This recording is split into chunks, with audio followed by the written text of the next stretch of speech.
कलयुग अवतार गुरु नानक देव जी तकरीबन 2 महीने तक उस प्रभु परमात्मा के नाम के साथ समाधि लीन रहे। इसी दशा में ही गुरु जी को जब 2 महीने बीत गए तो फिर अपने आप ही इच्छा पूर्वक उठकर थोड़ा थोड़ा खाना पीना और चलना फिरना आरंभ कर दिया।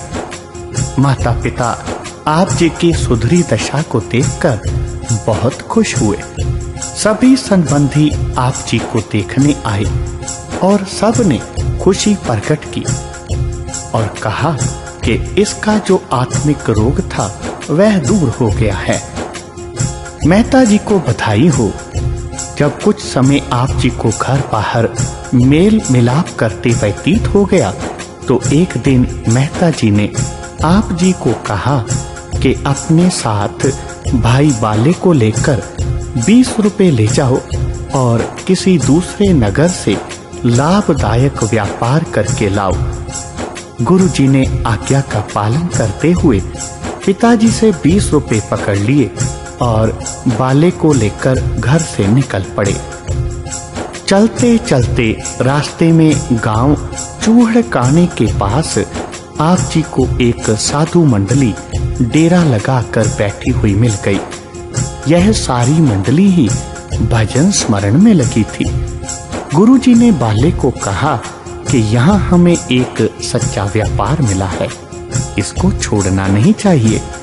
यह विचार करके गुरु जी ने चूहड़काने नगर में से 20 रुपए की खाद्य सामग्री जैसे आटा, चावल, मिष्ठान, घी आदि लेकर साधुओं को भेंट कर दिया और आप उनको प्रणाम करके भाई बाले के साथ तलवंडी को खाली हाथ वापस आ गए। इस तरह जब गुरुजी खाली हाथ ही वापस लौट आए तो गांव के पास आकर एक सूखे तालाब के किनारे वृक्ष के नीचे बैठ गए और भाई बाला अपने घर आ गया।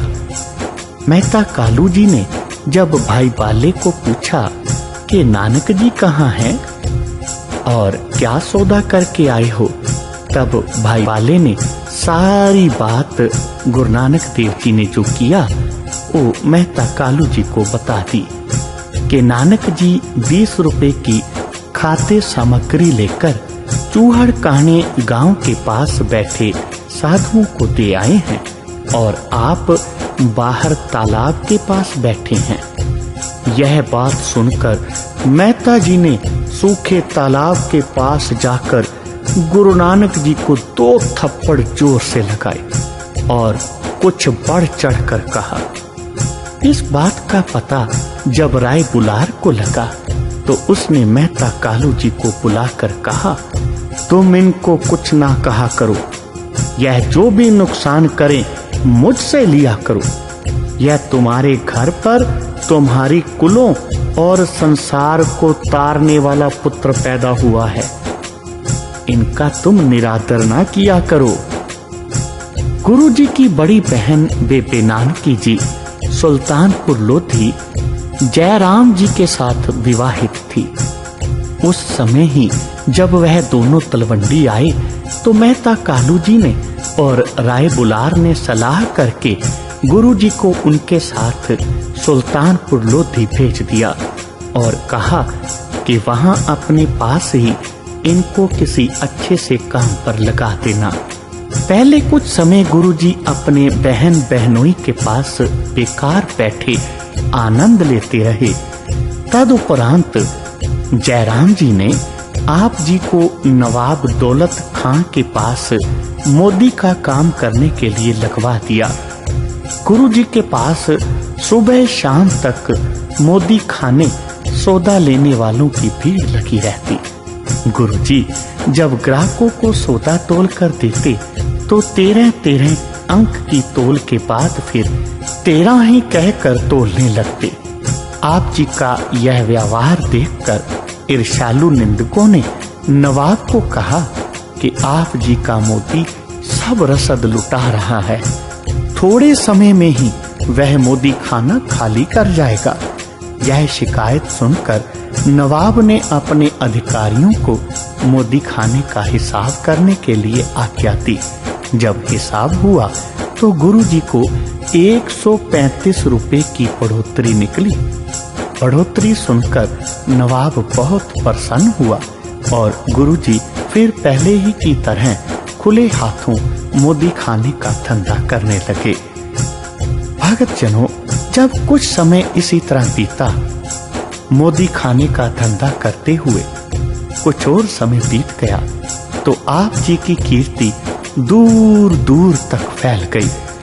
आप जी को योग्य वर देखकर पखोके रंधावे गांव के मूलचंद चोणा क्षत्रिय ने दास लागी को भेजकर अपनी पुत्री सुलखनी जी का शगन भेज दिया। जयराम जी और बेबे नानकी जी ने बड़ी प्रसन्नता के साथ शगन स्वीकार कर लिया।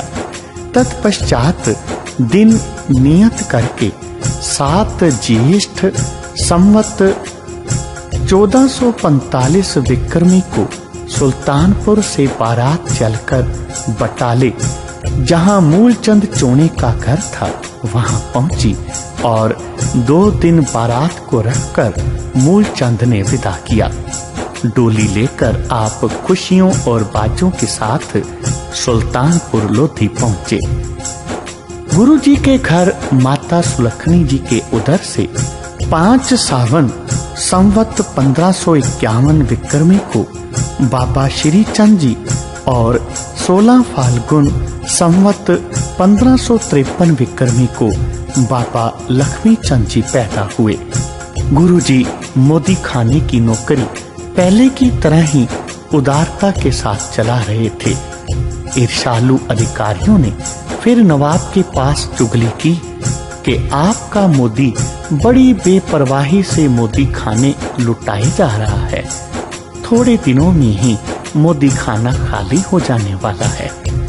यह बात सुनकर नवाब ने फिर अपने मुंशी को मोदी खाने का हिसाब करने के लिए कहा। मुंशी ने बड़ी सूझबूझ और मेहनत से हिसाब की जांच करके नवाब को बताया कि मोदी के 321 रुपए सरकार की ओर ज्यादा निकले हैं। अपने मुंशी से यह बात सुनकर नवाब बड़े खुश हो गए और गुरुजी को फिर अपने मोदी खाने की नौकरी करने के लिए कहा। जब इसी तरह खुले हाथ मोदी की नौकरी करते हुए कुछ और समय व्यतीत हो गया तो चुगलखोरों ने फिर नवाब को जाकर कहा कि अब तो मोदी पहले से भी दुगना चौगना मोदी खाना लुटा रहा है। बिना किसी लिखने पढ़ने के सभी को जो भी उसके पास आए बिना माप तोल के ही सब कुछ दिए जाता है। अगर सब कुछ लुटा कर तोड़ गया तो फिर क्या ले लोगे।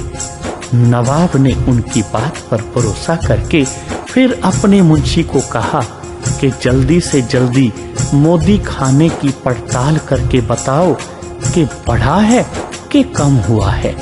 इस बार भी जब मुंशी ने पड़ताल की तो गुरुजी का 760 रुपया नवाब की ओर ज्यादा निकला।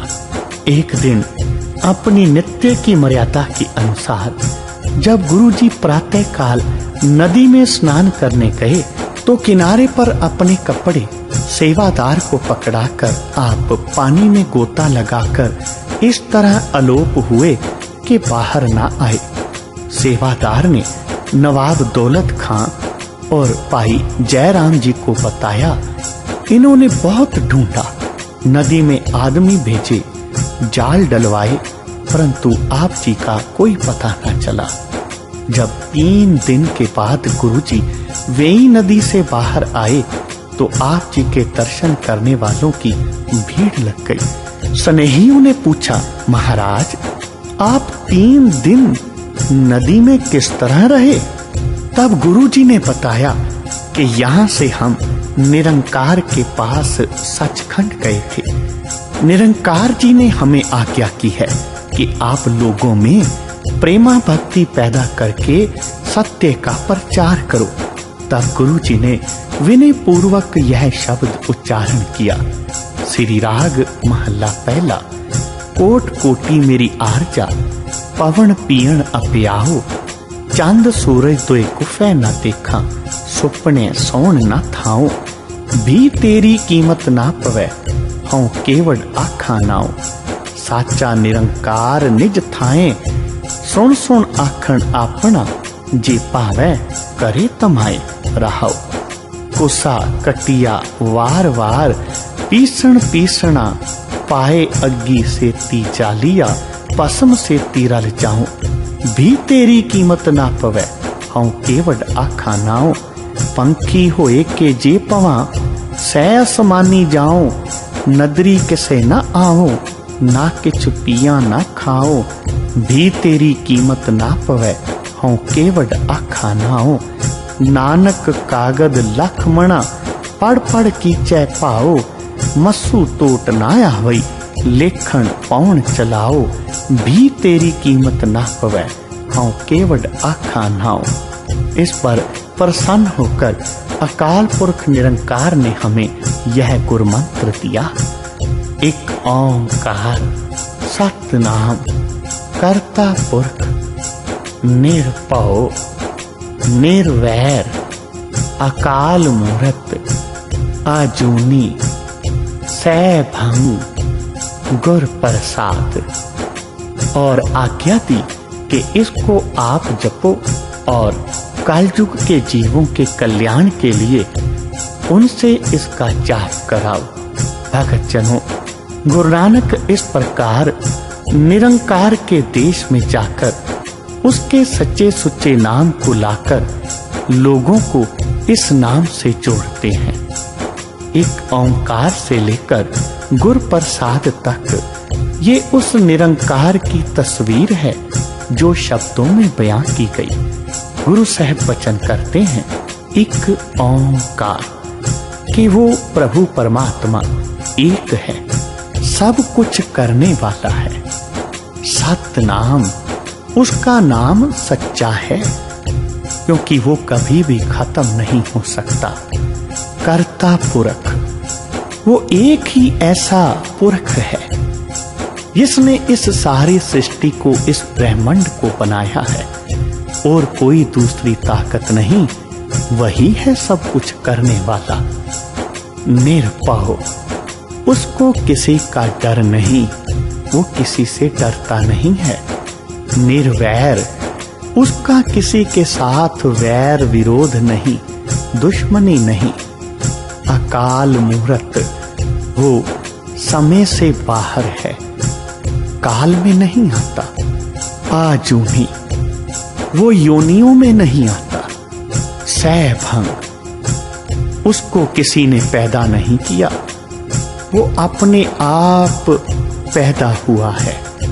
गुर प्रसाद, ऐसा निरंकारी परमात्मा, अकाल पुरख, भगवान ईश्वर, जिसके इतने गुण हैं, जिसकी इतनी शक्तियां हैं, वो गुरु की कृपा से ही प्राप्त किया जा सकता है।